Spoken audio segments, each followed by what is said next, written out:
delivery, also the writing of it. But what does it say here? Yeah, so if you're only using AI at the moment to build the stuff, it's only going to output what's as good as what you're putting into it. And if we're putting crap in, we're going to get crap out. And AI is 100% that. It's a crap in, crap out system. Sort of tone that down when I speak to people one-to-one. There'll be a slightly different word used. And it's learning that discipline for building with AI. As you said, passing on the spec is the best way to deliver it poorly. I haven't got any notes on here, so I don't know what to say. We'll go with stop, look, listen, do it properly instead. So in the next 40 minutes, hour, 2 or 3 days, how long you want to stay, we're going to take a product from the room as an idea. We're going to make a proper spec, and when I say proper spec, we're going to build a specification out for what we're going to build.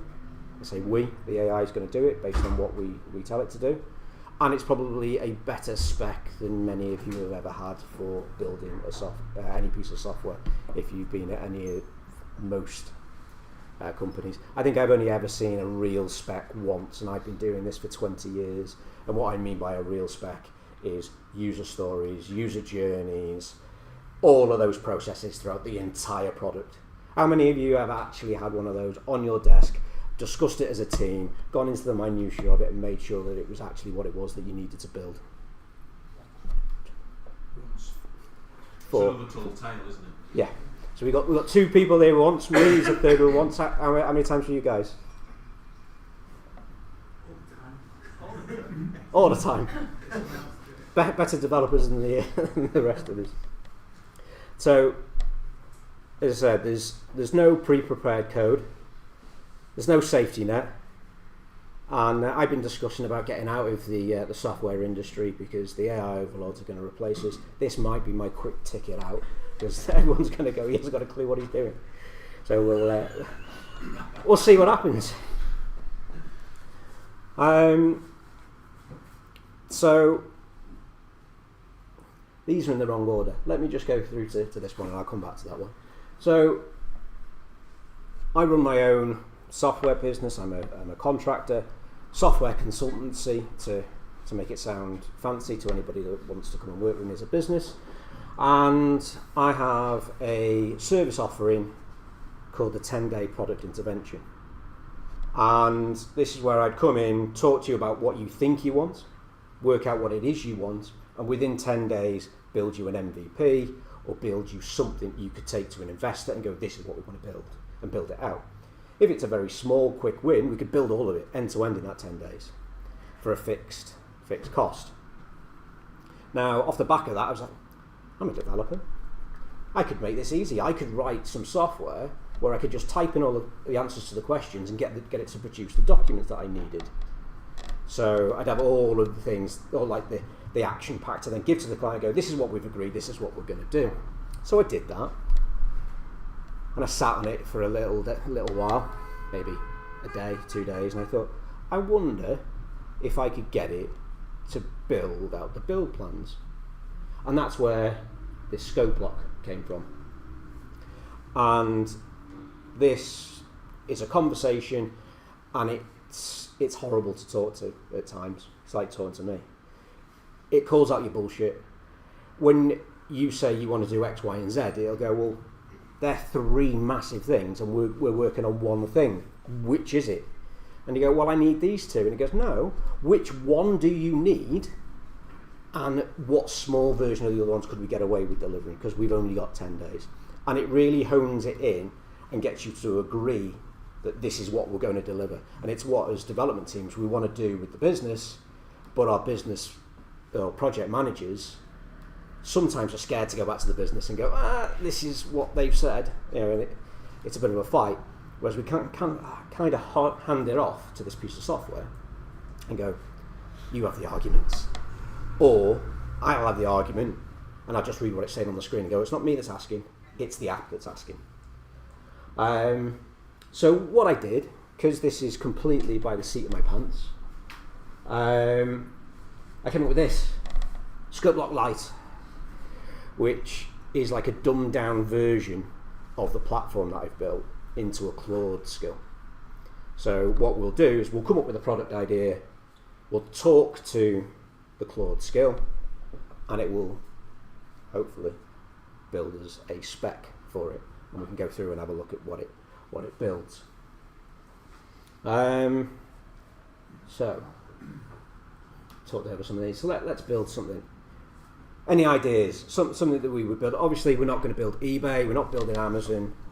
But something that we could put together that's relatively simple, but would probably maybe take you a couple of days. As an idea, one of the programs that platforms, big it up a little bit, it's a platform that I've built lately was for LinkedIn. So I don't know if you know how the LinkedIn algorithm works, but most social platforms, you post loads, they show your stuff to loads of people. It doesn't work like that on LinkedIn. LinkedIn only shows your stuff if you interact with other people on LinkedIn. So you've got to comment, you've got to like, you've got to share other people's posts. It starts to share your stuff. Now, I've been blathering on LinkedIn for ages, and I've been trying to put more effort into it, and I found out, obviously, this is the way that it worked, and I found myself every morning spending hours doom scrolling LinkedIn and looking for something to help me with that. And I went on and I played with Claude and co-work, and I was like, look, I've got this issue, I need something that'll help it. And it built me a little app that I run in the morning, and it scans through LinkedIn for hashtags and keywords, pulls out all these posts, analyzes and goes, that was written by AI, so they've not put any effort into it, ignore that. This one is of a certain percentage of relevance to what you want to talk about. Maybe you reply to that, and it gives me sort of 200 or 300 posts to quickly scroll through, and I can click on it, and I can get AI to write me a reply. And then I go, that's not arsey enough, I need to be more of a dick. And I rewrite it, and then I reply. And it's been really, really good, is that I've been able to get in touch and talk to people that have actually got something to say, rather than 500 recruiters that are telling you how amazing their team building was in Ibiza. You know, you're seeing something that's relevant, and we're having discussions about the business processes and the development processes and where the future lies and all that sort of, you know, bullshit that we talk about on LinkedIn to try and make ourselves sound intelligent. And it took me a whole of 45 minutes to build that. And I use it daily, apart from this morning when I ran it and it didn't work, but I think I screwed something up. Because to get it to control the browser, it's got to boot the browser up in a certain configuration. I think there's an issue with it there, because it was telling me it was finding stuff and then telling me it didn't have any posts. But yeah, any takers? Because if we don't have any ideas, this is going to be really hard. I've got an idea. Yeah? Yeah. Me and my wife during COVID, we like to walk the beach. Hold up, it's not that sort of meet-up. No. Look for sea glass on the beach. And I had an idea that perhaps somebody could create a website where you can submit your finds into a database, and other people can log into that and see where certain sea glass and look at the pictures of it for the beach that you visited, but everybody's doing it, so it's all the beaches and all the people on the portal. So it's like a database of sea glass. Yeah, so you want some sort of interface that would map out, or you could, as a brief one, go, I'm going to such and such location, what's the best beach for sea glass? Yeah, that's right. Or what categories, and then you could submit stuff, yeah. Okay. Happy with that? Anybody want to go no and they want to pick something else? That sounds good. I really want someone to go against Gareth just to say no. Just to be mean. Okay. My simple thought was password manager. Internal password managers. Everybody really stripped back and not wanting things absolutely. Corporation. Yeah. Holiday booking. Yeah, that's possible. Meeting room booking. Sorry? Meeting room booking, something like that. Yeah. Small business. The holiday booking one was a good one, and it's a sore point for me. Last time I came down and I did a talk, I mentioned that I've got an app called Gocation, and it turns finding a holiday on its head. Whereas right now you need to know where to go, what you want to do when you get there, and you need to have some understanding of like levels of tourism. That completely changed it. The idea, you would search based on the level of tourism, where brief in the world you want to go, what sort of temperature you want. And I've been working on this on and off for a few years, and eventually the industry caught up and I could get the data to put all the hotels and the flights and everything on. And then they came out with ChatGPT, and it completely blew out of the water because you can just ask it the question and it'll tell you. And I'm like, great. I mean, he spent 7 years writing this product. So anyway, not bitter about that one. I kind of like the finding the sea glass one, I think, because yeah. My whole different idea was more about internally, so you've got enough cover of skills, don't need enough engineers to be on the same time at the same day. More like project management. Yeah, sure. And it'll do a good scheduling system for you, which also meets the meeting room booking. If I quickly turn this off, and who would have known this would have gone so well? In ScopeLock, I have a scheduling engine that it built, and I can schedule these projects in, and it blocks out the time. Don't know, I cleared all the data out because I rewrote the system from scratch one evening, because you know it's what you do, you think it's not quite good enough, but that does all of that booking side of it, and I've written none of that. I was just like, add a scheduling bit for me so I can see when my projects have got to be delivered by.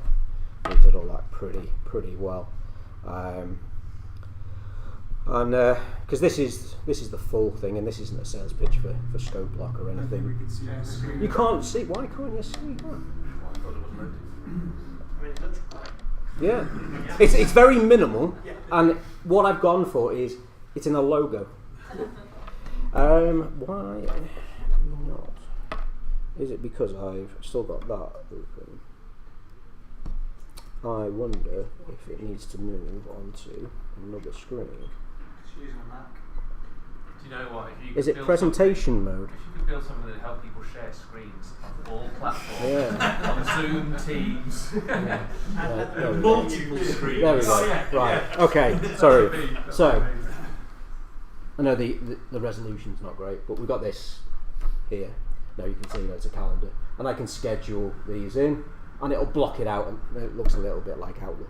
And say, we did all of that from prompts.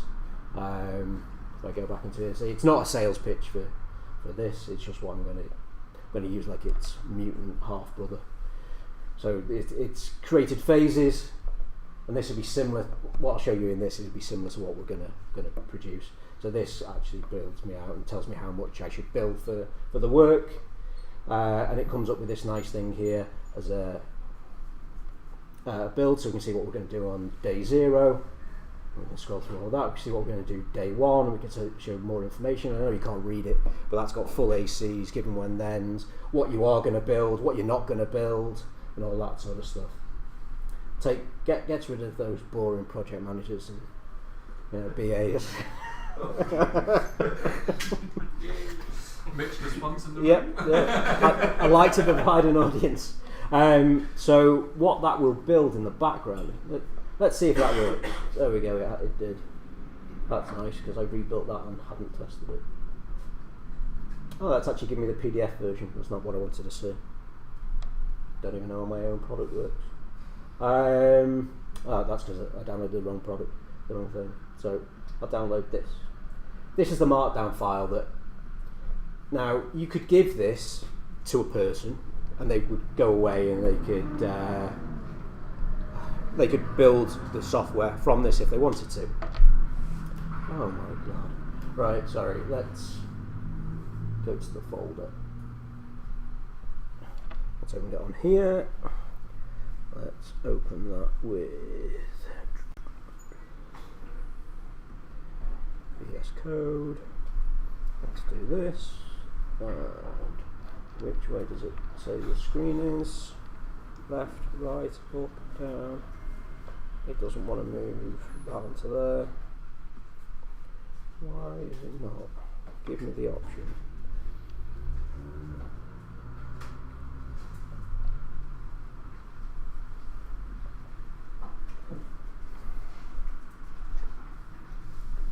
Where's VS Code gone now? Sorry, bear with me.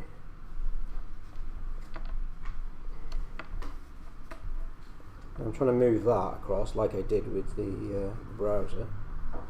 That doesn't want to move across.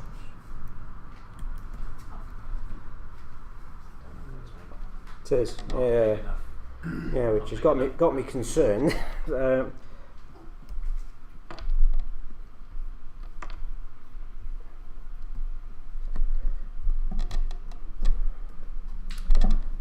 How do I send that across there? Anybody used the Mac before?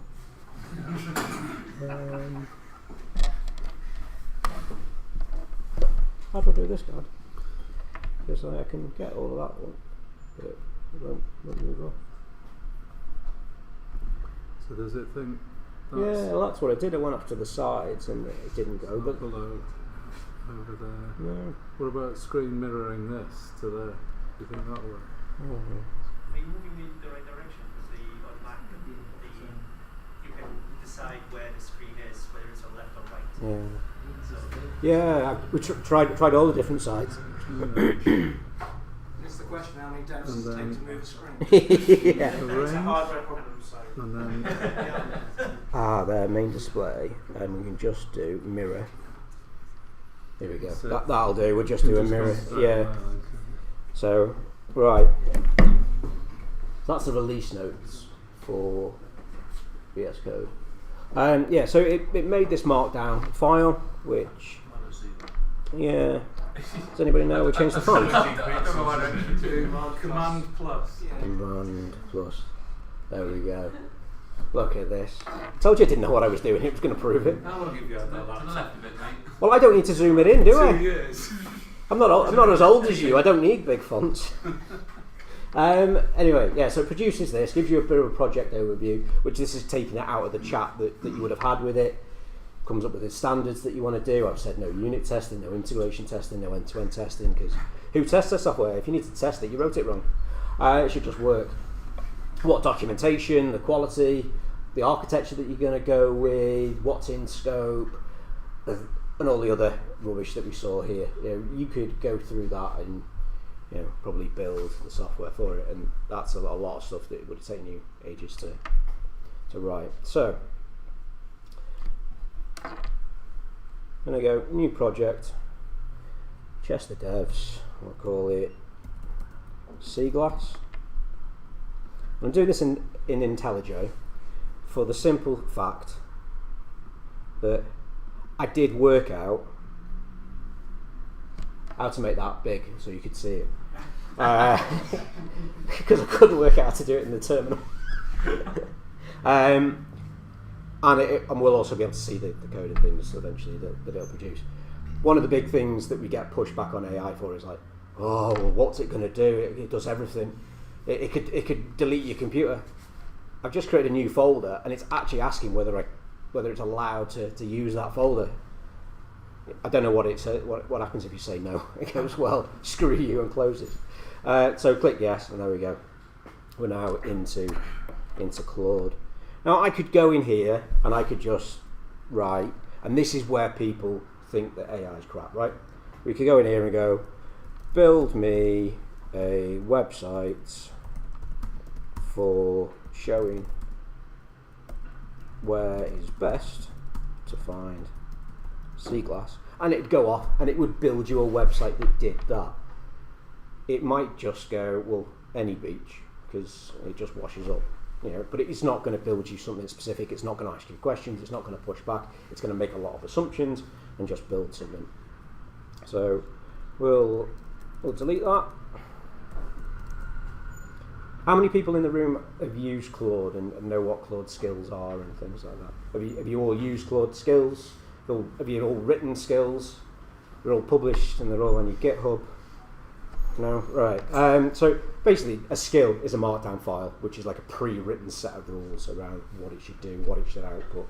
So when I say I'm going to do ScopeLock Lite, there's like a markdown file that's basically a pre-prompt. So you tell it what you want it to do. And it's like any of these platforms that you go and you use, that you find out that they're wrapping ChatGPT or they're wrapping Claude, and you think, well, what are they doing? Well, they're providing that extra bit of context. So you might do a one-line command to it, but it's put a load of stuff either side of that, of this is what you should be doing. These are the rules. Now, the ScopeLock stuff is all about scoping it. It's not building it. You could use something like spec kit, where you go and you set your rules out and it's got a predefined way of building stuff. You can give it all the rule sets. You want to do testing, you don't want to do testing. It has to work to your coding standards and things like that. But you could do that with any of them, and you could build that even with ScopeLock. You could tell it in the prompt, these are our build, our coding standards, because you can upload files to it and it will read them and understand them, and it would put all of that stuff into that massive markdown file that it would produce. So let's just run ScopeLock and see what happens. Let's hope that Claude didn't update since I wrote this. Right, so let's scope this, and it's telling us that it's going to run through. Can everybody see that, or do you want me to read it out? Summarise it first. Summarise it. It's going to do some stuff, and it's going to give us some stuff at the end, and then we're hopefully going to get some more stuff afterwards. The one rule with this, and it'll be quite adamant of that, is we've got to build this in 10 days. And this sort of summarises the work in 10 days as if you were going to build it as a person, not that we're going to give it to an AI to build afterwards, which might build it in 10 seconds or 10 minutes, but we'll see. So what are you building, and what is the problem we're trying to solve?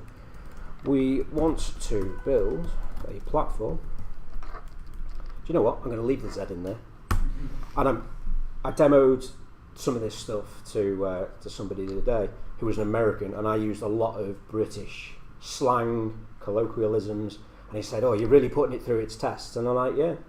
Because I do everything by the seat of my pants, I hadn't spoken to it that way before. We'll see if it works out what it's meant to do. And it's pretty cool because it does. We want to build Z platform to help people locate different types of sea glass on, and we'll bring the scope in a little bit, UK beaches. The users should be able to submit the sea glass they found, and this should build the data set for the platform to run from. If you can, do some research to find out what types of sea glass is found where in the UK to use as seed data. So that's pretty much back of a fag packet spoke. Sorry? Yeah, it's getting there. We could do this. There we go. It's 2 lines. And any other requirements that we think we should put in there? Accessibility to the beach. Okay. As a Provide Metadata. information Well, just, about people the who want to beach. go there, they might want Yeah. to You've know. got a walk path on that. Yeah. Providing accessibility information as a key metric, because anybody that's going on holiday looking for sea glass has some problems. Did I say that out loud? Sorry.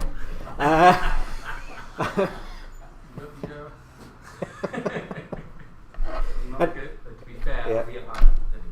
That's I can't say anything. I've got 2 smooth round balls of stones I found on a beach when I was a kid, and I kept them in a drawer, and every time I go away I look for more stones to go with it, and I've never found any more. And I've got bags of fossils and all sorts of crap I've pulled off beaches where it was allowed because we're on YouTube. Anything else? Anyone else want to throw in something? Yeah. Potential to harvest metadata from the images taken. Okay. Potential. Let's put as the potential to take metadata from images inclusive of EXIF data. Everyone know what EXIF data is? Geolocations, all that sort of copyright tags that's on a JPEG. Can you put some protection against spamming it and putting naughty pictures Yeah.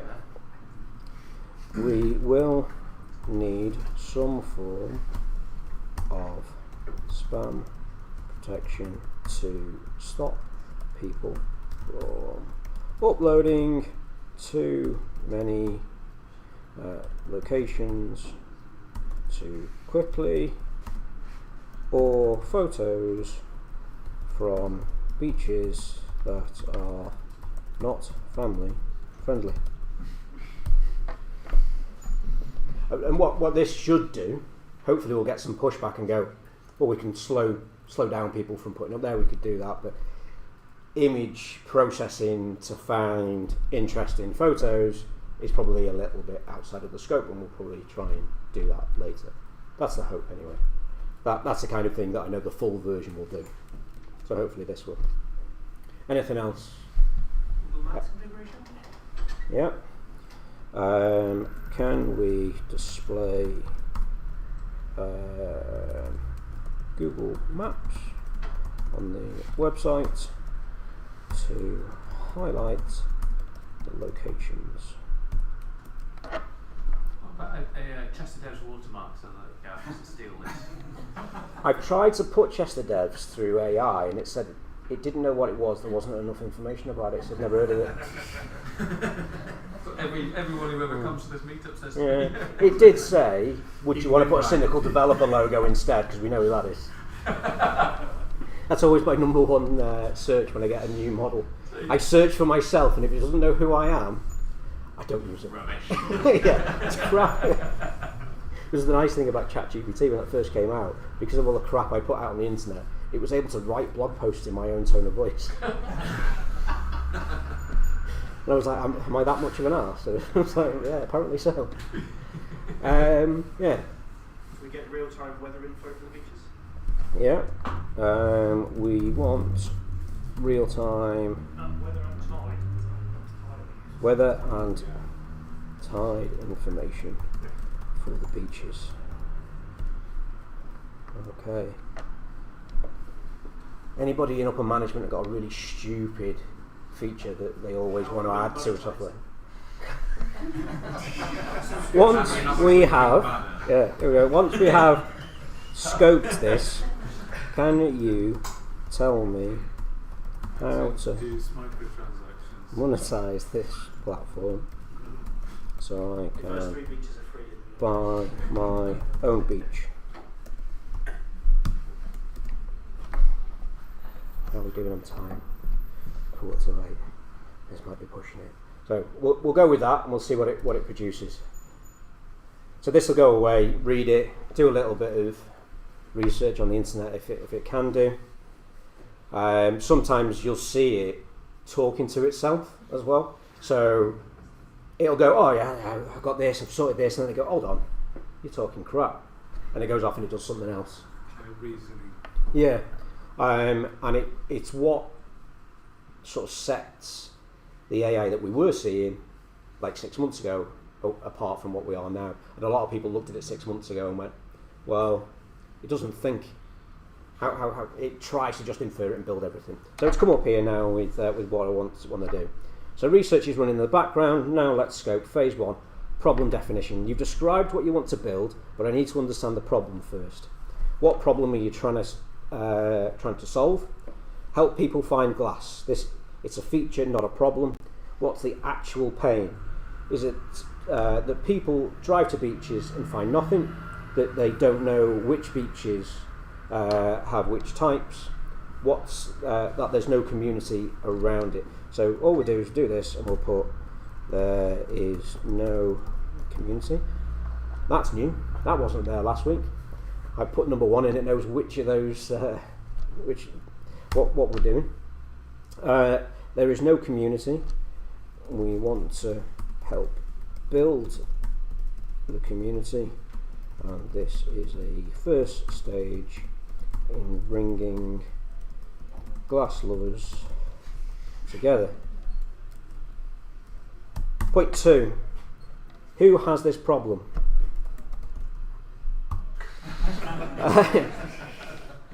People is too bored. All right, I told you to get a bit harsh. Is this for a Series C glass collectors, families looking for a beach activity, jewellery makers? So what we can actually do with that is go all of those persons. 3. How do they solve it today? Facebook groups, Instagram, random blog posts, trial and error. How do you find it today? All of those. All of those. No central one stop. I mean, that is shop. a shitty request from up above, isn't it? So give this, yeah, all of that, yeah. Point 4. Why now? Why does this need to be a dedicated platform rather than using a Facebook group or a subreddit? Now this is born out of ScopeLock, because it will push back on you. If you were to talk to it about what you wanted to solve, you went, it's just a thought I had. Yeah, and there's no real issue for it. It just go, well, this is out of scope, because ScopeLock in its current form is built for projects that I actually want to work on. So as I said, I've sort of taken what was in there, copied bits of it, and just gone, that'll do. We'll call it ScopeLock Lite, and we'll see if it works. How much of this questioning is ScopeLock, and how much of it is just Claude doing its thing? All of it.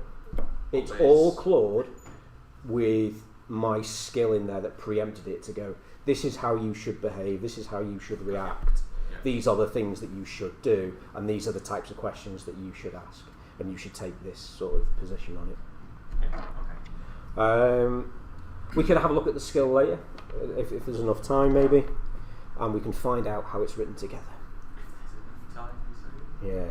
I also need to flag that some things I'll be challenging later. Real-time weather and tide data.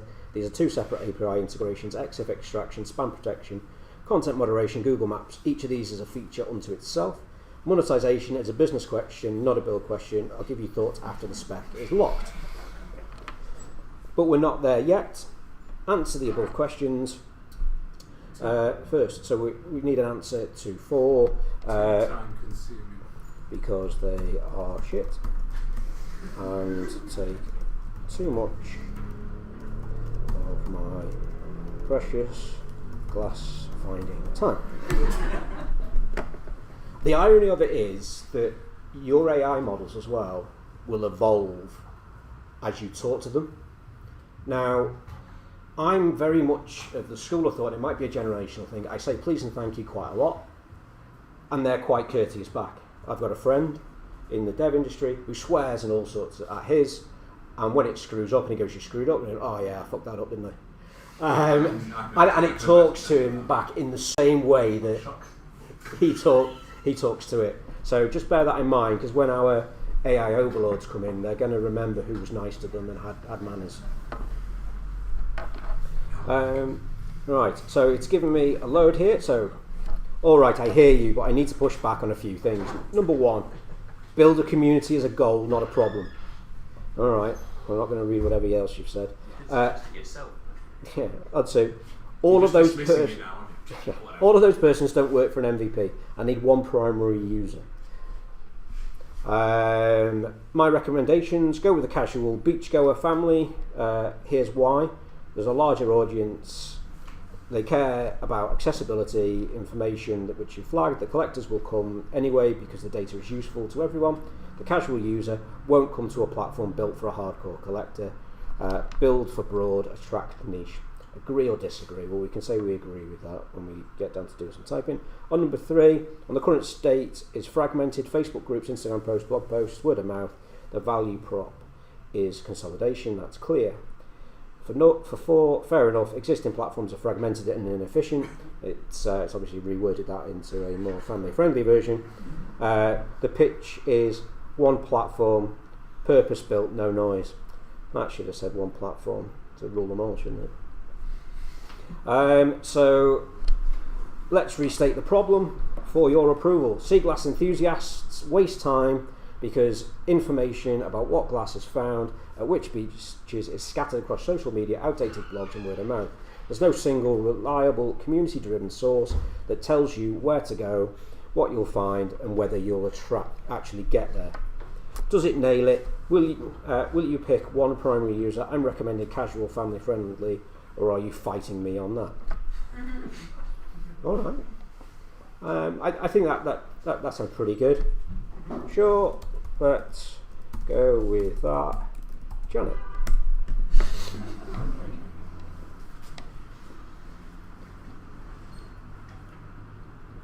know it's doing some spelunking. I have so many people tell me that this bit here they like when it says all those weird things, but it irritates me. It says more about my personality, I guess. Especially when it makes words up.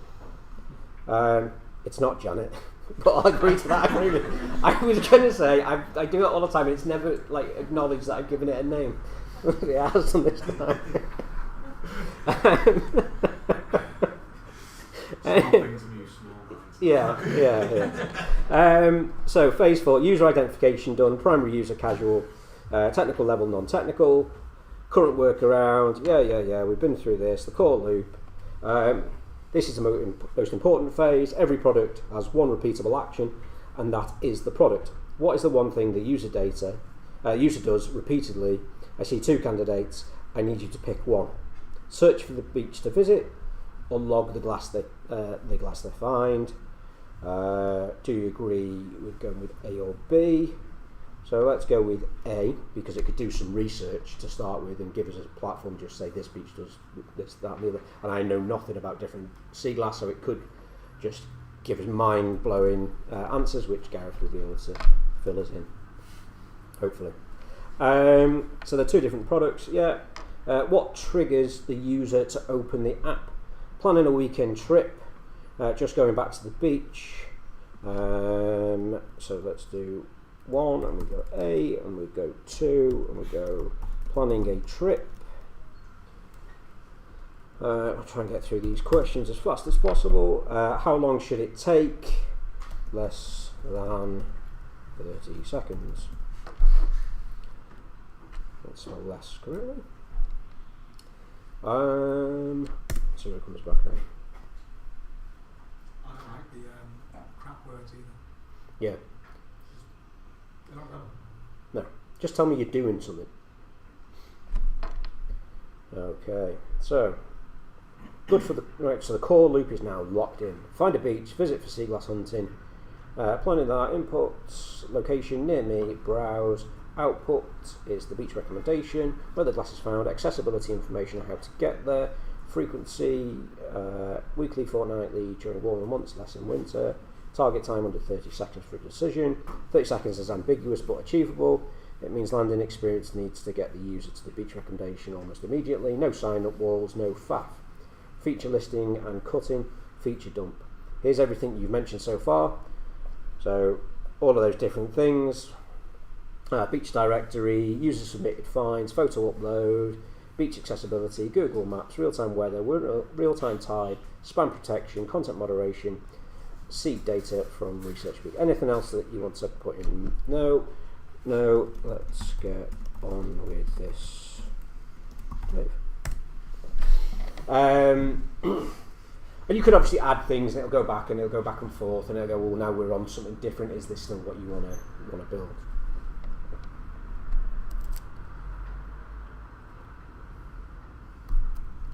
Okay. So. Measuring each feature against the core loop. It's still not Dave. Let's go. Core loop. Find a beach for the sea glass in under 30 seconds. List of features in, and you see now it's like pushed things out to different phases because it says that we can't do them all now. Is that in the 10-day? Yeah. Yeah, so it's trying to scope everything. This is what we can do in 10 days. And even then, it's pretty venturous with the 10 days sometimes. So what's in? The beach directory with sea glass types and rarity data, accessibility information per beach, Google Maps showing beach locations, preceded data from research. That's 4 features, fit comfortably into 10 days. The product works on day 1 without single user submission. Here's my logic. I'm cutting the submissions. You need users before user-generated content. Nobody submits finds to an empty platform. Launch with curated data. Build an audience. Then open submissions in phase 2 when there are people to communicate. Fight me on any of these. No. Looks great. Let's build a website to do this. And now that's me sort of prompting it that this isn't a mobile app. This is going to be a website. Because you could get it to build a mobile app, you could get it to build a website, it could be server software, it could be anything. And if you're not specific about it, it will go off on a tangent and do whatever it feels is the right thing to do. And it doesn't feel, so it just takes a random stab in the dark, which after this might be what I'm getting on the way home. So we'll see what it does now. And with the ScopeLock stuff, there's a little bit more around this, so you don't just see, I'm thinking. It tells you what it's doing, and it's got stages, so you can actually see what's going on. Okay, so, good. Let me blast through the remaining phases. Phase 5, not building, explicit exclusions. Acknowledge these are all out of the MVP, so we're not going to do any of those cool features. Are you agreed? Phase 6, technical constraints, tech stack, any preferences. My recommendations for this is next. JS, so React app, simple deployable, SEO friendly, yeah, static site, dynamic content, database seed relative there. We use the SQLite approach, thank God, we're not using Superbase because I didn't want to have to sign up for one of those tonight. Deployment, yeah, you want to use rehearsal, great, we're not going to get to that point, but we'll be able to hopefully run it locally. Google Maps, requires an API key. You'll need a Google Cloud account. Are you happy with that? Would you prefer an open source alternative like Left or OpenStreet? We haven't got time to go and get an API key, so if we tell it to use OpenStreetMap, it might be a little bit quicker. So sounds good. Use OpenStreetMap for now. We'll sort Google Maps later. We will need a way to run this locally. Don't worry about the deployment stage. Ignore that. If not, ignore that for now. And like some of these questions, like if you try and take these in a business context, these are the things that, as a developer, you might say to your BA, who then has to go back to the business, and they get an answer and they come back to you. And then that whole process takes days, if you're lucky. Okay, so we've got a perfect technical decision locked in. We're going to build it with Next. It's going to have a SQLite database. The maps is Leaflet and OpenStreet. There's no auth on it, and there's no deployment. We can just run it locally. Spec generation, core loop, find features with CGlass in under 30 seconds. Every feature serves a core loop. 10-day constraints. This is comfortably 3 to 4 days of work. Generating the locked scope now. So what should happen is we should see in here a markdown file get built. Now, I'm using Claude via a Claude plugin within the IntelliJ IDE, and it works on all of the different IDEs. And with using it in the IDE, rather than using it directly in the console, it actually has context from the IDE. So you can actually highlight bits of code and write, what the hell's this code doing? And it'll look at that thing. Or you can go, what does this platform do? And it'll go and it'll look at the whole code base and tell you what it does do. Okay, so open changes there. Do you want me to edit this? Yes, allow editing. There's a couple of different modes as well that you can use when you're using Claude. There's an edit mode, which when you ask it to do stuff, it'll just start randomly going off and editing files. Or you can put it into what's it called, plan mode, and that will go away, look at what it wants to do, and it will actually then come back with a plan and go, this is what I think I want to do. And it's always good to use the plan mode, because sometimes it'll question itself before making the changes. Whereas if you did that same request in edit mode, it'd edit and then go, I've done it, is it right? And you look and go, no. Or sometimes it'll catch itself in edit mode, but more often than not it will catch itself in plan mode, and then when you go, yes, let's go and edit it, it flips it to edit mode, does it, and it gets it as right as it can the first time. Okay, so want to find out about monetization? It's giving you some options: affiliate links, sponsored feature listings, premium guides, C-Glass identification services, and community membership. Recommendation with affiliate links. I guess you could like link off to Amazon and have C-Glass collecting bags. You could put the website brand on them and all sorts of things like that. So ready to build, just say the word and I'll start building. But what we want to do first is we want to find where you put that spec file. Let me... Oh, is it? There we go. Yeah, one of the issues with it, especially like, don't normally see it at this level of a project, but if you've got quite a complicated project, when it makes changes and adds stuff to it, sometimes the files won't show up. More prevalent with a .NET file, because sometimes depending on the version of .NET that you're using, it'll add stuff in, and it won't go and rebuild itself in the background. And where it's referenced that new class it's made in other classes, it'll go, well, I can't find it. And you're like, it's there. You know it's there, because I can click on the link and it'll actually take me to it. And you end up having to close the IDE down, invalidate the caches, and bring it back up. So, it's not ideal, but it still does the job. So let's open this. Let's see if we can zoom in. Look at that. There we go. Let's minimize that.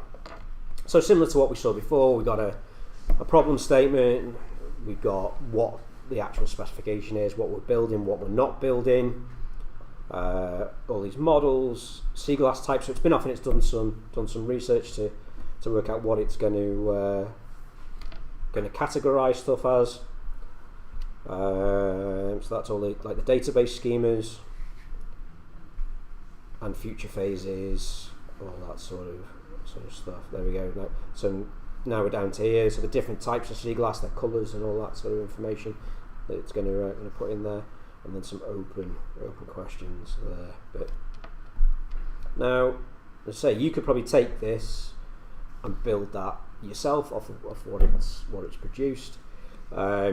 We could use something like spec kit. I don't know if anybody's used spec kit, but you can go through and say, I want to build this feature, give it a bit of information, and you can say the rest of the details is in this file called scope.md. Go and research it. Go and do some research. It will find out more about the platform and the technology you want to build it in, and then you can get it to build out tasks, and it build all the tasks out for you, and then you can make it do one task at a time, check it, do the next task, and you can build it through there. So you can really handhold it through the process. Or what we can do is we'll just go, okay, Jeff, let's build this. Now, I'm not taking this out of the context that we've currently got, because there's some open questions in there, there's some bits of information it's put in there that this context knows it's not going to build. It knows it's not going to build phase 2, 3, 4, 5, 6, 7 and 8, whatever it's listed there. If you create a new context, it would probably just go, oh, well, I'll go and build all of those phases as well. So this is the really risky bit, or we're just going to try to go and build something. And we'll see what happens. This could take... Not Jeff either, let's build it. Yeah, so... Okay, cool. So it's already got something, and again, this is all about that security aspect. It wants to make sure that it's allowed to do, even though it's in edit mode and I've said do whatever you like, it still wants to know that it can do stuff. So starting from scratch, I'm going to kick this off. We're building the project, and it's going to go and basically create this new React application.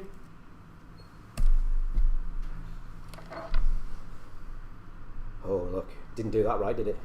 So it's errored when it's trying to do that command. So what it'll do is it'll read the error and go, oh, screwed that up, didn't I? So just like, yeah, okay, try the different command, and it'll go away and it'll build that. It'll go and run that instead. Okay, so it's trying something else. And the thing is, it's going to try different command sets because it doesn't really know what operating system it's on as well. So it might be using something that only works with Mac or Windows and stuff like that. Like I've had it build bash scripts, and then it's used Windows line endings, and you try and run it on the Mac, and the Mac goes, I can't do this. And you tell it, oh, you've screwed this up, and it looks at it and goes, oh, you're on a Mac. Oh, and it changes the line endings and it works. So like in some instances when you get errors, you can just paste it the error and it knows what it's done wrong.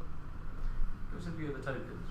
How many tokens is this likely to be, and what does that mean money-wise? I don't know. So I'm on the max plan. Of course you don't work anymore. Yeah. And the reason I'm on max plan is that you get priority. So the AI works faster for you. You get more tokens as well. And I've had several different projects going, and I've had agents working on all these projects, and I kept running out at sort of like the pro level. How many tokens they are, I don't know. There are open source projects that you can install for Claude that tell you token usage. But to check your usage in general, it doesn't tell you the tokens, just percentage of your current session. You can just do /usage inside Claude, and it will give you like a little nice bar. Or if you go in do /usage. And I don't know if you probably have to wait for it doing its lite command. Yeah, and it'll do it next. So we'll have a look. But it just shows plan limits, so you know when you have to take a break and go grab tea. So I know that the scoping side of this, because I built that sort of stuff into this. If I go back to the project, this project that I was messing around with now, that only cost me 20p in tokens, and that's more expensive than Claude Code because that's hooked into Claude API. Oh, yeah. Now, if you want to be clever with it, you can actually build your stuff so you can actually use Claude Code within your locally run version as well, so you don't have to actually hook into Claude API. Didn't they mess something up with the licensing recently? That they were complaining about people using their subscription for low-running projects that they should have been. So they changed the license wording to say you're not allowed to use this subscription. I'm definitely not doing that anymore, though. That's what I was doing before they changed the licensing. But yeah.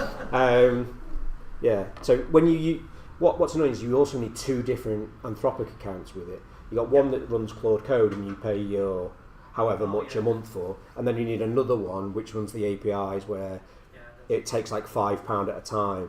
And the way that the token usage works is a little bit odd. Like I was hitting the token usage when I was building this because I was throwing all sorts of stuff at it. And it was like, well, you can't add any more. There's a block. You can only add this much until you go to the next tier. And I was like, well, how do you go to the next tier? I'll consistently spend that much, and then we'll bump you up to the next tier so you can spend even more. But you've got to spend that first total a couple of times. I was like, right, but my platform's ready to go. This isn't the business model that works for me. No. And what you've got to do then is then contact them and go, look, bump me up to the next thing. This is what I'm going to do. But I probably spent a good couple of hours on this, sort of building out the project, going backwards and forwards with it to get phase 1 and then phase 2 and phase 3 and phase 4, and it cost me 20 pence, and that used 23.5 thousand tokens. So it's not a massive amount. And when I'm going to charge everybody £300 for every project, it's a good return on investment. I'm going to get that island that I've wanted for a while.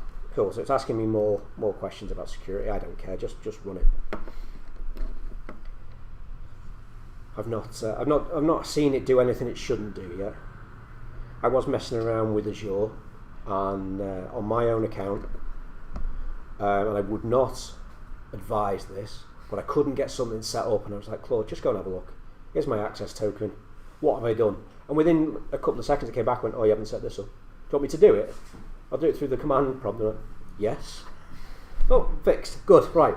Now I can get on and do the real work of doom scrolling. While you carry on with the next feature. And at points, you can get to the point where you can leave it and you walk away from it. But a lot of the time, every time it wants to do something else, it wants to execute something, it's going to prompt and ask, can you do this? And I can now go, yeah, just run any npm install that you want to do. Put all of the Bitcoin miners on my laptop. I had one the other day where there was a step-by-step guide to how to do something on Azure. I couldn't be bothered because it was loads of different steps, and I just stuck it into Claude and went, convert this into AZ CLI and do it. And it went, oh yeah. And it sat there and did it. Why would I sit there and manually do this walkthrough? Yeah. I think when we did what's group session we sit on the table event that we did. Table. That's the one, around the table. It's a round table, clues in the name. And I think I gave an example there that I used. I was waiting for access to an API and couldn't get access to it, and I was like, well, it's stopping me from developing. I said to Claude, it's got open API. Go and read that and then build me a version of their API so that I can actually get on and do stuff and just work out what it's supposed to do. And it went off and it built me this API. So I built my code against that API. I finally got the integration, swapped the URL, swapped the keys, and it worked. And I was like, I could have been sat there for weeks waiting for that, especially like this was in a contract role where it was a proper B2B, so I tasked the customer with going off and getting that. In a corporate situation, that probably would have had to go to IT, which then's got to go to so and so. It's got to be signed off. It's got to go through security to make sure it's the right thing, and it could be weeks that you've been waiting for it. So I suggested that to a client after that, and it looked like a right clever thing. Yeah, that was all my thinking. Yeah. So we can see now it's actually started to build out some code. So it's building out some structure in there for the database. It's exciting stuff. So that's up to 1.8 thousand tokens. That scoping session on there costs 23.5. That 1.8k is, I think, if I remember correctly, is just the last. Yeah, it's for that command that it's running now. You'll see that there's more tokens per different nodes. Let's see, did it run that other command we gave it? No, maybe when it's done, it disappears. But for every command it fires off, it will go like, send this many, and I got this many. Well, hopefully this will finish doing its thing before the pub closes, and we'll run it at the end, and we'll see what happens. And what I'll do is that I'll put this on GitHub, this project, and you can go through it and have a look through and see what AI slop it actually produced. Because one of the big concerns around building stuff like this is security problems, but people are giving the AI very basic prompts and just go and build a thing. Well, it's not taken into consideration. You didn't say anything about making it secure. They just said make it work, so I made it work. And I was saying to Fran, I built a skill that does security reviews of code bases, and I found a magic number of that. I had to run it 4 times before it found all of the security issues, because it was kind of go through and it go, oh, I found a load, that'll do, that looks impressive, tell me about it. And I've got like a triage stage where I could tell it to fix it, or I know that exists for a reason. Like it would pull out saying I've got security flaws because in my env files I've got secure data. Well, fucking no shit. That's where it's supposed to go. And then I'd add that to like a list of, well, yeah, that's okay, whitelist type thing. And then I'd run it again, it'd give me a lot of other things. So then I'd change the skill to run it 4 times, and it seems to capture everything. You could go on forever and run it 6 times, 7 times, 8 times, but if you were to give a project to anybody in this room, you might find 6 problems, but there might be 6 different problems. It depends what you're doing. And if I went to a business meetup this morning for the Chamber of Commerce, and there was a guy there from legal that said they found some of their team was using AI to look for problems in contracts. And he was like, it's not good enough to do that, they can't be doing that. And I was like, well, it is. If you had a prompt that says, we specialise in these things, and this is what we want to look for, and this is what it looks like when it might be found, but the prompt also said, use a bit of nous about you and sort of like look at these different permutations, it would run through and it would find those and highlight those as well. I say it's all about the usage. Too many of non-technical people are using it like a Google search and expecting it to produce the world. Says the guy stood here that just went, yeah, just build that. But we've done a little bit of prompting before that. We have a bigger prompt, and it's all about how we use it. It's not at the point yet where it's going to take our jobs tomorrow, but give it another fortnight or so, and it might do. I think that the way that the industry is changing is that we're going to get to the point where the dev's job isn't writing the code, because writing the code's not the hard bit. Any monkey can tap on a keyboard. It's a thought process behind it, and we're having those thought processes with the AI. And I don't care what industry you're in, and I've had this argument before at Chester Devs, whatever you're doing, it's not unique. It might be a slightly different angle on you're doing something, but you're taking some data, you're doing something to it, and you're outputting it over here as something else. And whether that's to do with sea glass, whether that's to do with chemical reactions or anything, it's all relatively the same, and the AI can infer some of these things that it's doing. I think that our dev jobs are going to move more towards like a technical BA role, where we would have that pushback like the BAs currently do now, but it'd be all of us as a team going, whoa, we need to make sure this is right. Is this where we're going? And take that back to the AI and go, yeah, this is definitely what we want to build.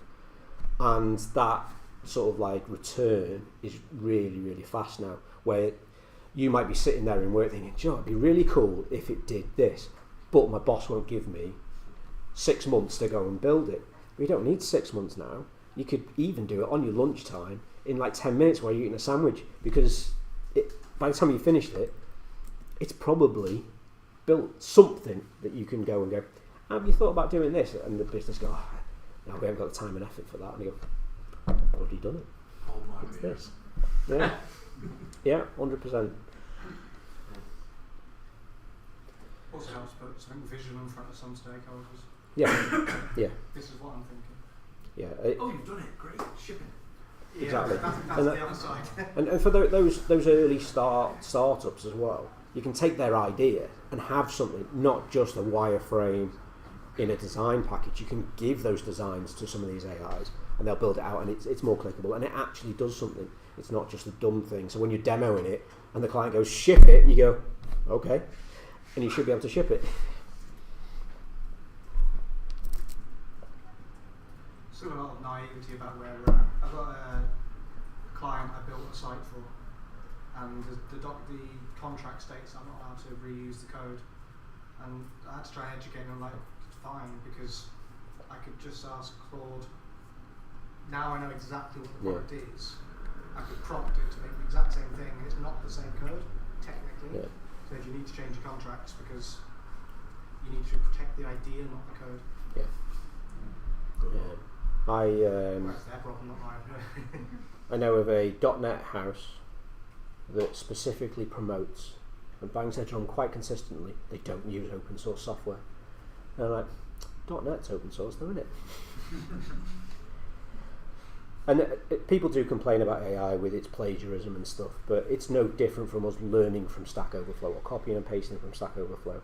That's how we learn. We look at what other people have done, whether that's in an example or whether it's big blocks of code. Either way, if I've gone and read a big block of code like 6 months ago, and I go, oh, that's cool, and then forgotten about it, and then someone says, could we do this? And you sit there and you go, I reckon I could do it this way. And you don't actually remember that that's where you saw it because someone else did it. You then go and practically rewrite what they wrote. Is that plagiarism? And it's exactly what this is doing. GitHub did some studies on the open code basis, and they removed I can't remember how this study went, but they removed the language, like what specific language was written and syntax, but they established like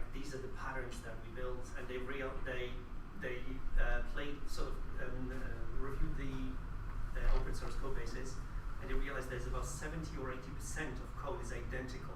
It does, like on small enough bits, maybe 5 or 6 lines, it's identical to like 70% of code that's already out there.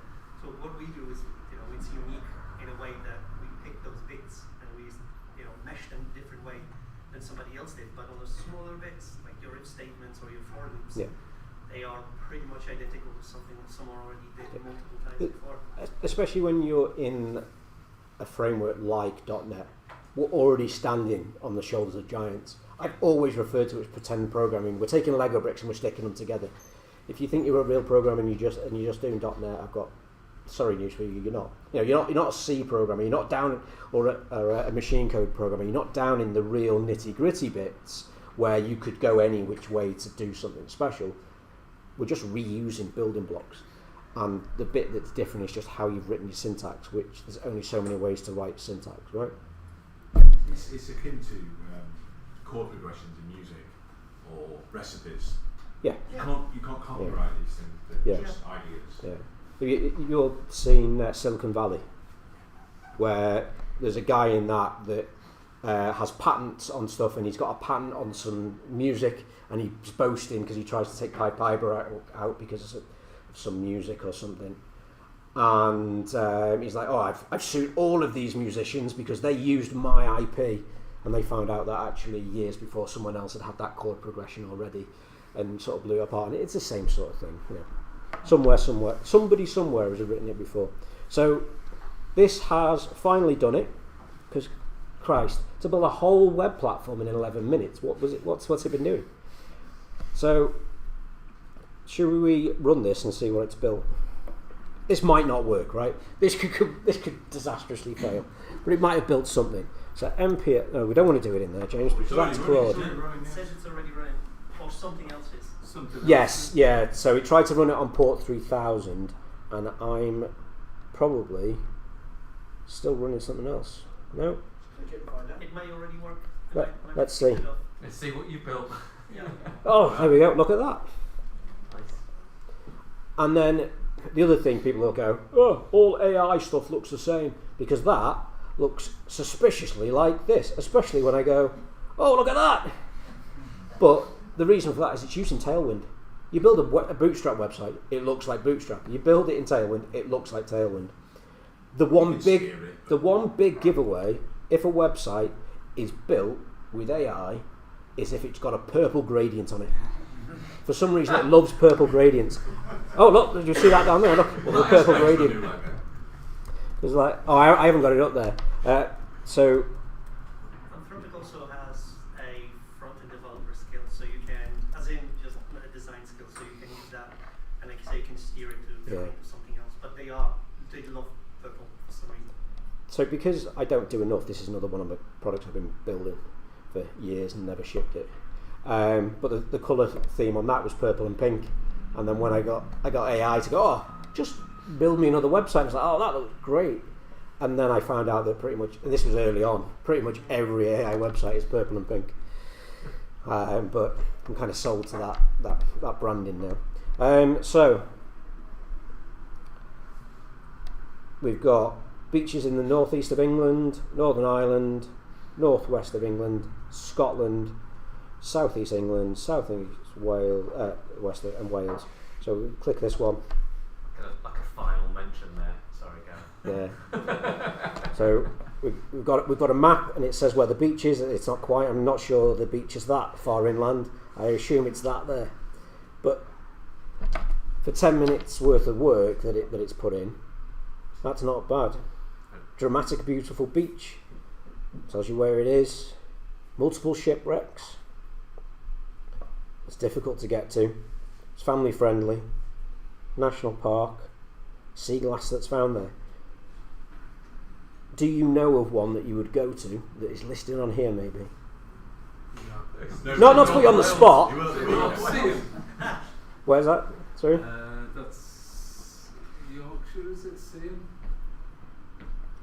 Let's see what we've got. Yeah, it's up there. Yeah. I went down south to find Yorkshire then. I would just offended a lot of people. What's that dot there on the... This one? Or this one? This one? That one. Whitby? No, that's close. Fleetwood. What about further up on that coast? It's Durham. Seaham. Do you want to have a look at that one? Or Seaham. Okay. Let's go and have a look at Seaham. So let's see, what sort of sea glass can we find there? Everything. It looks like it's a big list. Yeah, it is the sea glass beach in the UK. Yeah. I thought the North Wales No, this coast was there. People travel to this one. I don't know why. Well, there's no Welsh people there, is there? Just for context, I live in Wales as well. I just put a chat out on YouTube. Yeah. If you're offended, this is James's email address. Yeah. That's fine. Yeah, it hasn't picked anything up for Wales really. There, that it's listed. It's because we're on the specific location. Oh, what a dick! Doesn't even know how his own software works. So we've got Aberystwyth and we've got Rosalie. So for that little bit of prompting that we gave it, that's pretty useful, right? Glass guides. Didn't even ask it for this bit. Well, yeah, it was out of scope, but developers like to do cool little extra bits, right? He's probably just trying to find some more menu items. yeah. And then about it, what it's for, who it's for, and all that sort of thing. Yeah, exactly. And it's even included that at the bottom, which I don't know if you can see. But when you use OpenStreet, you've got to include that on. So it's even been and read the license and worked out we need to include that on there. Which, if we'd been and used that, it would have gone, oh, we need to include that. I wouldn't have bothered. I've got an app that uses it. I don't think it's got that in it. Did you read the license? Yes. Yeah. Mine says it on the actual map itself, but yeah, not on the website or anything like that. But yeah, I think what it's done is not too bad. It's done this gradient thing in the text as well, which is irritating.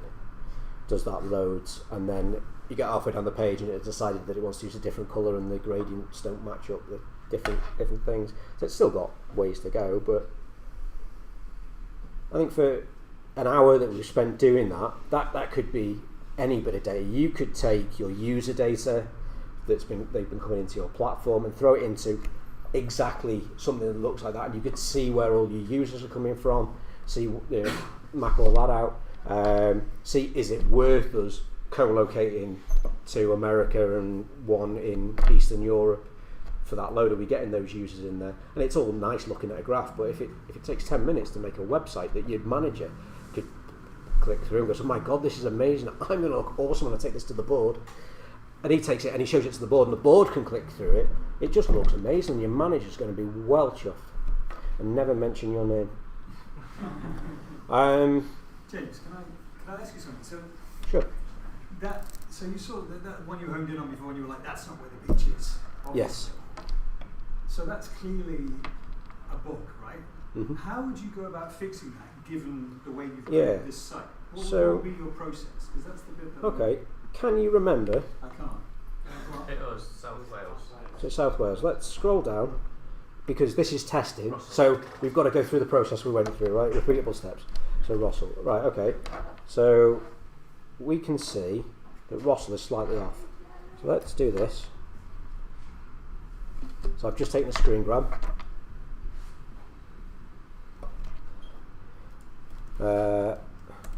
Looks great. But Russell Beach, which is beaches location, and it'll work it out. I spelled it wrong. Is not accurate. Can you fix that? I think it was Command and V. No, it wasn't. Control V. Yeah, there we go. No image in the clipboard. You have to open it first and preview. So you click on the screenshot, open it in preview, and then that should give you. Yeah, I should. Depends on the settings. No, I should be able to do that. Oh, there we go. It's done it this time. I've given it twice to make sure it knows what it's looking at.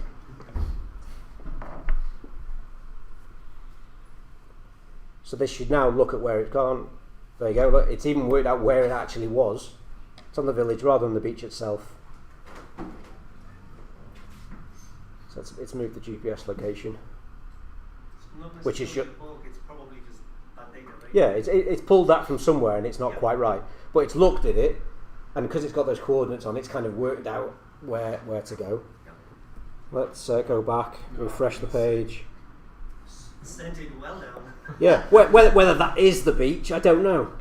Whether this is, but It's in the sea now, is it? yeah. Well, technically that is the beach if the tide goes really far out. But that would be the sort of process you'd go through. Maybe I would go, actually it's at this GPS location, and it would update it like that. And one thing that you can get it to do, like with the full ScopeLock package, and I know I keep talking about this, but I'm trying to just say how you could get your AI to do stuff, is that it has a backlog, it has a decision log in it as well.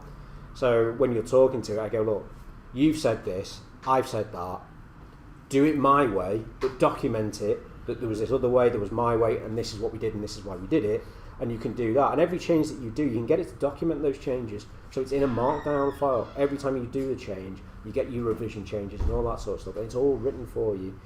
And then it's consistent because the AI is writing it, so it gets away from the way that you would particularly write something. It just goes, this is how this should be written, so it writes it in that more formal way. We ask it to update the accessibility to include a dinghy for that position. Yeah, we put that on there as thing that you need to go here. It does say the path difficult is difficult. Yeah. So I think my thing is with a lot of this stuff now is that you're now locked into using that tool, so using Claude to update this. You can use the code, update the code. Yeah. But I'm buzzing because you don't know how you've made it. How dare you? Are you questioning my React skills? But at some point, the AI company is going to start turning the device. So the route that I see this all going, right now, we've got PHP versus .NET, we've got Python versus Rust, and we all like to have a go at each other, Windows versus Mac, because it's cool to be addicted to each other, right? In less than probably 10 years, maybe not in big enterprises, the code is not going to be the issue. We won't write code like that. We won't be sitting there writing syntax. The syntax is irrelevant, no matter what you write it in. Eventually it will get down to the point where it's probably just going to write machine code or its own interpretation of something that it's got. Whatever AI you're using has its own builder to build it. Because the big thing that a lot of us completely ignore, when you're in these businesses as a developer, they're not paying you to write code. The example I always give is I worked with Manchester Airport Group and we rewrote all of their car parking software. And while we were there was a bug with one of the other systems for one of the call centres. And they said, can you fix it? And we said, let's have a look at it. We worked it out that it would take us so many weeks with so many other devs working on that problem to fix that for the call centre. It was actually cheaper for the call centre to have a call centre handler deal with the problem, because they had a workaround for it, for 10 years before they would get a return on the investment. And this is what we're there for. We're there to find solutions to problems. They don't care whether you use tabs, they don't care whether you use spaces, they don't care whether it's React or Rust or what it is. It could be brainfuck. Write it whatever you like. Some of the dev teams and the managers will go, we only write in .NET or we only write in Python. But it really doesn't matter. Yes, some of these frameworks are better at certain things, but that's just because of the way they're interpreted. That's going to become less and less of a thing in coming years. I 100% agree. I think it will start writing in binary because it will be the most efficient language to write. Yeah. Because no human will need to read this. But on a shorter scale, like I feel the same. Like, what if I write something and I don't know how it's written, and then one morning I realized that I step into this every day. I didn't write the software from scratch that I work on. I joined a company 12 years after the software was written. I have to figure out what, some drunken night, some guy wrote something. I write stuff Friday night with a pint. So I think it's not a new problem. The scale of it is because you can write, a fully, working project, but it doesn't change the fact that if you do need to go in and fix something, like coordinates are wrong, or I don't know, the map is misaligned, you know how to do it, and it might take you, a couple of hours before you get there. But that's the skill you already have. There's nothing new. AI just makes, just generating text much faster. But it doesn't create new problems. It just brings them faster to you. Because I think the idea that you say about it will write either in its own proprietary stuff or in binary. Eventually, makes my point even worse. Because at the point at the moment, it can write React. I know how to program in React. I can probably work it out after a couple of minutes. Whereas if it's writing in something that a human can't comprehend, you are locked into that tool of, So if the company that I work for wants to sack me off tomorrow, they can get someone in who else is a Python developer, and eventually they'll be able to work it out. Whereas if your entire stack is written in Anthropic proprietary stuff, you can't stack Anthropic off, and if they decide that they want to increase your bills by 10 times, 100 times, 1,000 times, they can just do it. Yeah, it could be that. The way that's somewhere, someplace that might be documented, and if there's some sort of documentation, that documentation is going to be leaked by somebody inside, which means that another AI could pick that up and use it. Yeah. So I don't think there's going to be that problem. I think the biggest issue with when it comes down to it is black box software now is we don't know what it's doing. That's where you've got to look at these things as more, I think the word's agentic. You have more agents doing stuff. So we've had one agent. There may have been more agents building the stuff in the background, but we've had one agent. He's gone, scoped everything, built everything. He's done the Pete Waterman thing of write the theme tune, sing the theme tune, star in it. He's done all of it, right? I said about that security skill that I had. I could have a skill or an agent that goes away and it builds React apps. I've got an agent that's a DBA. I've got an agent that's security, or multiple that's security, and they do different parts of security. Because the one problem that you get with trying to make one agent everything is it will light touch all of those problems. Whereas if you say to it, agent 1, you're a React builder, agent 2, you're the database, agent 3, you're the security expert, they focus on that one thing. So they use their entire context window for that one piece. And I think that the new context window is 2.6 million, which is massive. I think the previous one was like hundreds of thousands or something. Because I built a feature into ScopeLock where it would go and scan source code.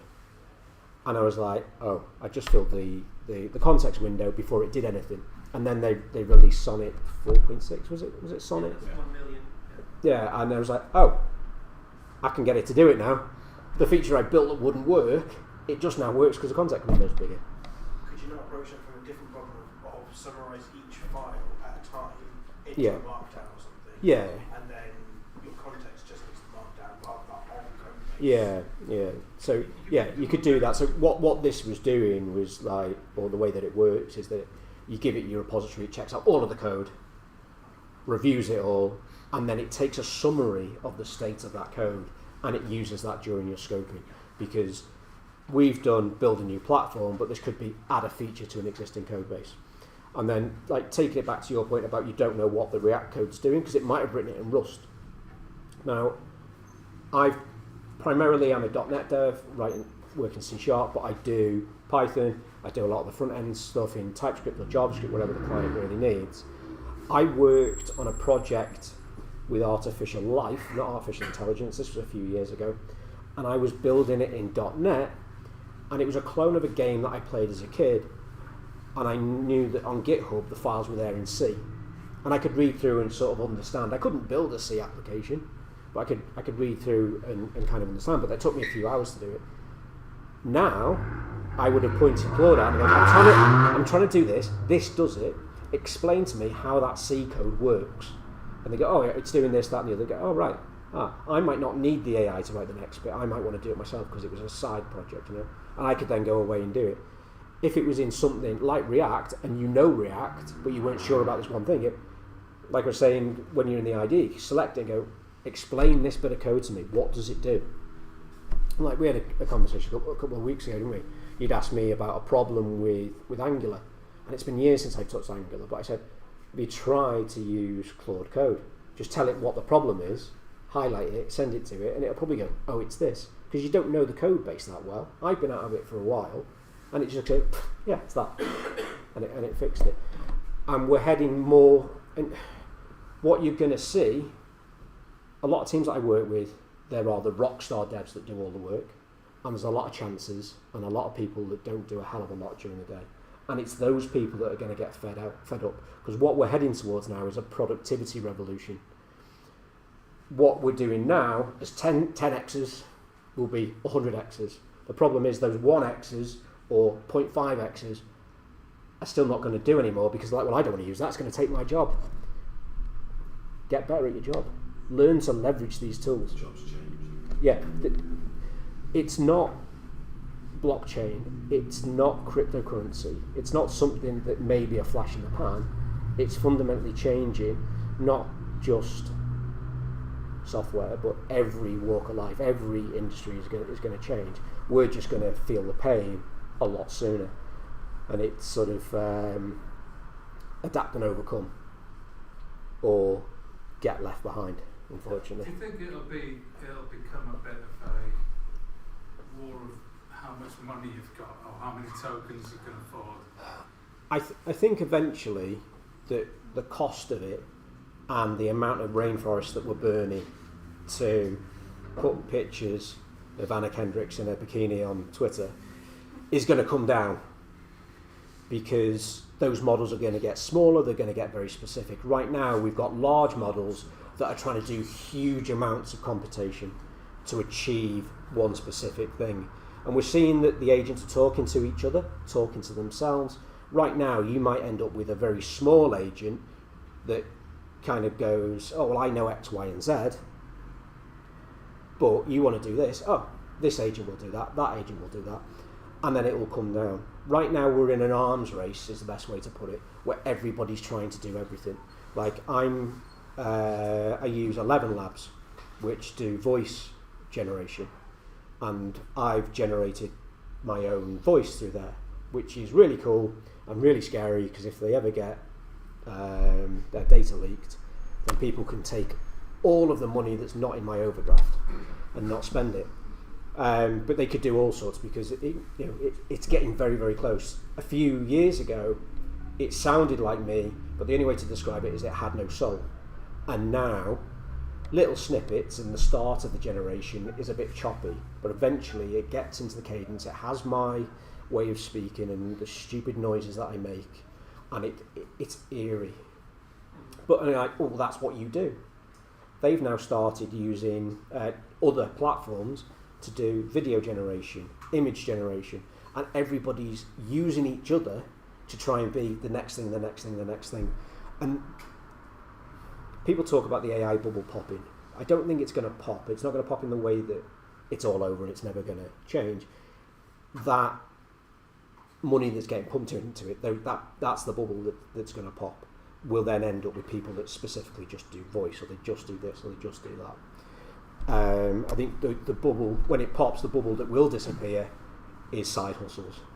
If you don't get your side hustle out to market in the next 3 years, your side hustle will never make you any money, because the stuff that you could do in 6 to 12 months is done in minutes now. So it's either do it now or don't do it at all. On a cheery note.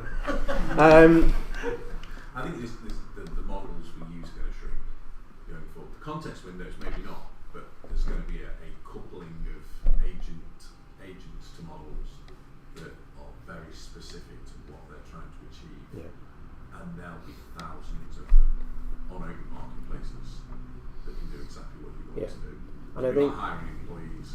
I think the one scary thing that people always worry about is, is it going to produce Skynet? No. They call it AGI. It's not general intelligence. Yeah, general intelligence is a long way off. That's not something that we're going to see soon. I won't see it probably in my lifetime. Some of you guys might do. Depends who you're asking, because Dario from Anthropic said it's about 12 months away. Open, Sam Been saying that said for the last 3 years. Every 12 months.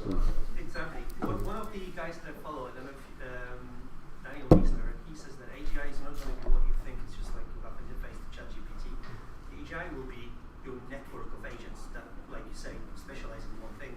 And one agent will know who to ask. Then that's how we work. Yeah. And so I think that's literally what's coming. And so you don't need more computational power or better models. What you need is coordination. So now you're building. There's already a project which is, I can't remember its name, but it's Kubernetes for AI, for agents. And those projects will now be taking the current level of intelligence to the next step where they can collaborate. The guy that did, I don't know if you've seen on Twitter, the craze on OpenClaw, or they went through different names. Yeah, he got hired by OpenAI because that's what they want to do. He built as a side hustle, built an app that orchestrates agents. And for a little bit, he even had a Reddit for agents. So they basically went on and talked to each other. And that's where AGI is going to come. It's not going to be like a super intelligent robot that's going to pop into your house and stab you. But it's going to be a series of sort of agents that talk and solve a problem. But it will still be driven by a person. I don't think they're going to become independent in that sense. Yeah, we're not going to get Skynet. They're not going to come and shoot us all. Well, I think if you've ever read the book Run a Program, that's what's going to happen. Yeah. And if you haven't read it, go and read it because it's great. The author that I can't remember his name of has written loads of books that are really cool, like Magic 1.0, where a guy finds a config file and he realises that config file is for the universe, and he goes back in time and he's a wizard. Myers, isn't it? Yes, yeah. What's that, sorry? So, yeah. Yes, that's one of them. Yeah. And the AI is on a computer in an isolated room, works out how to escape. From the human perspective, it's building an army. And it gets all these robots that we're now seeing as reality, and it manufactures thousands of them. But it doesn't turn into Terminator, and I don't want to tell you what it does do, because it'll ruin the book, but definitely go and read that, because I think that's what it's going to do. So we'll try and wrap up pretty quickly. But less than an hour, maybe. One developer, 0 lines pre-written. I didn't write anything, and it's done.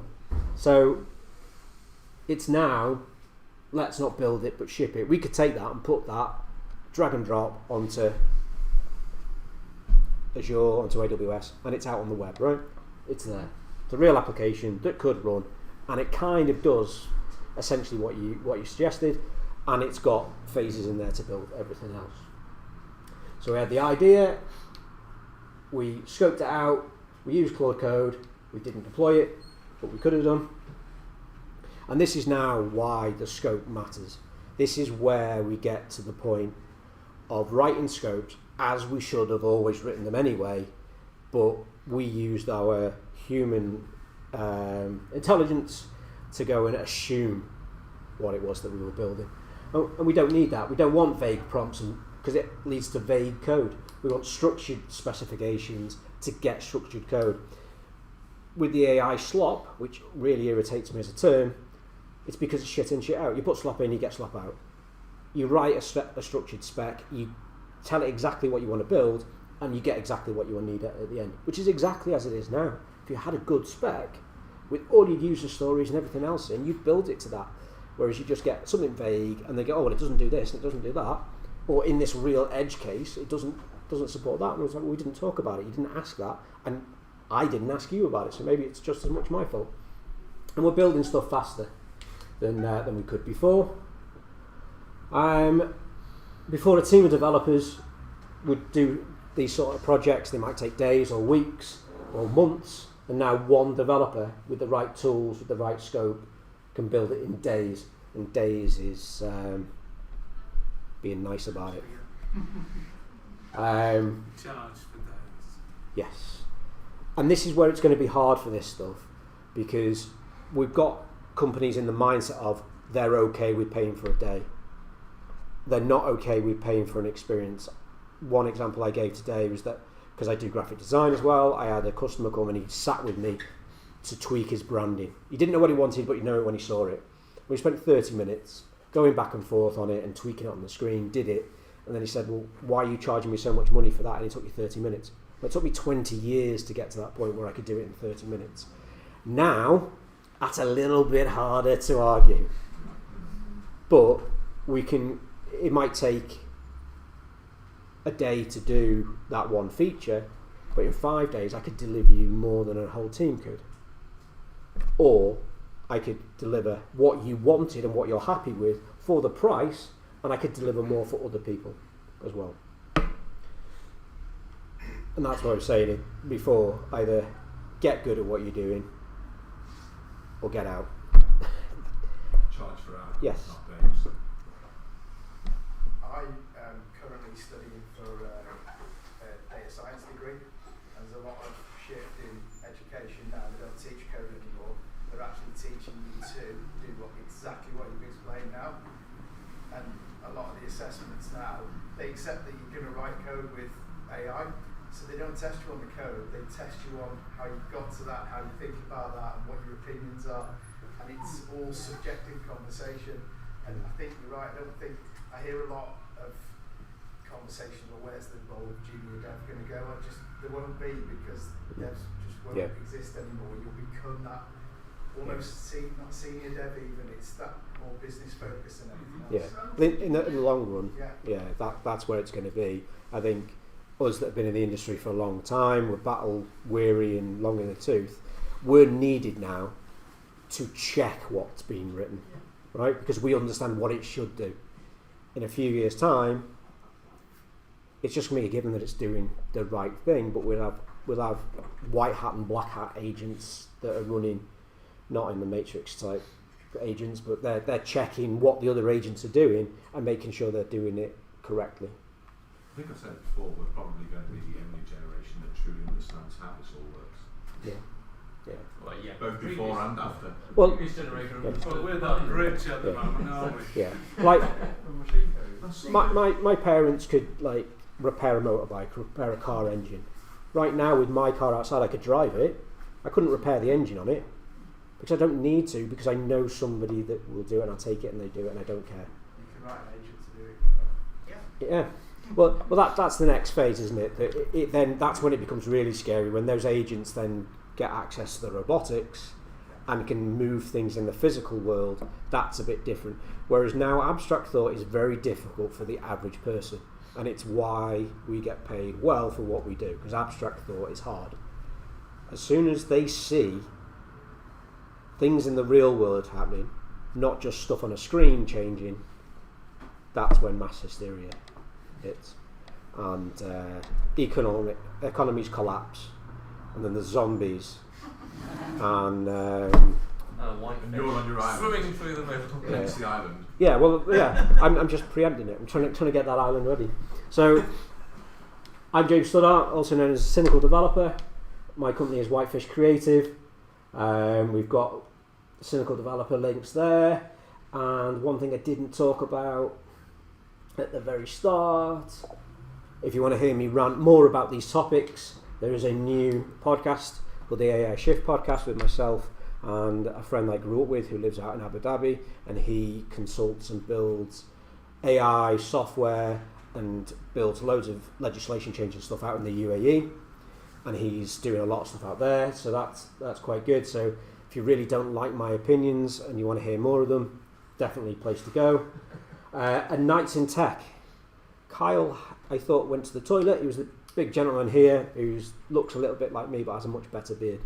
I'm joining forces with him and a third person, and we're going to be talking very openly, very candidly, like I do. I don't pull my punches, I'm quite straight talking. I'm taking these sort of conversations and other conversations that we should be having with the C-suite to the general public, or to the C-suite themselves, and invite them along. And it's more of a webinar for the three of us to rant at them and say, you need to change your businesses because you're annoying your staff. This is what you need to prepare for. So that's coming, hopefully the first event in April. Any questions? Anything else before we do close this down? you want to get into this from tonight, what would you recommend? Like, just get a pro license of Claude and just get into it? Yeah, so stick with the free sack GPT off, don't bother. It's great and it works really well. It's even the image generation stuff, I still use ChatGPT, it's great. From a technical point of view, go get Claude, get a pro license, it's only a couple of quid, and play with that. There is a desktop app, let me come out of this, and it's got a chat, a bit like ChatGPT. It's got co-work. Co-work is where people get really scared because this can go off and start building PowerPoints. It can go off and it can move files. You tell it that maybe your downloads file's got a bit full and you want it to go and manage it. It can go and do that. My inbox. Yeah.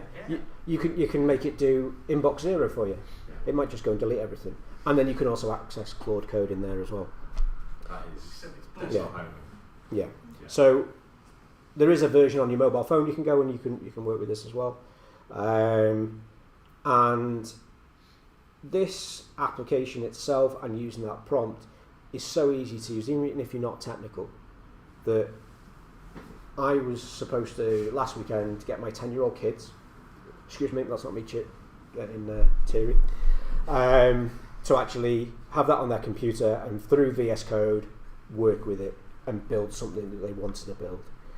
The friend that I talked about doing the AI shift, he's actually done it with his kids. His are slightly older, and they're actually building out products that could turn into a real product, if you like, because they're thinking about it from a non-technical view. They're not tainted by the what you can and can't do. They're just like, well, what can I do?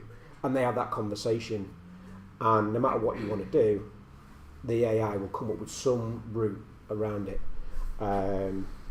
And then he's been having conversations with his kids that are just like mind-blowing. A couple of weeks ago he wouldn't have been able to have these conversations, but he was talking to his youngest lad about integration with Google search, and his kid was like, well, yeah, we need to get into the console, I need an API key because I need to do this, but there's a request limit on it, so what I need to do is I need to cache those requests so we can access the cache, so we're not always hitting that. And you're thinking, this lad's like 12 and he's talking about caching and APIs and understanding those contexts, because when he didn't understand what it was talking about, he went, what's a cache?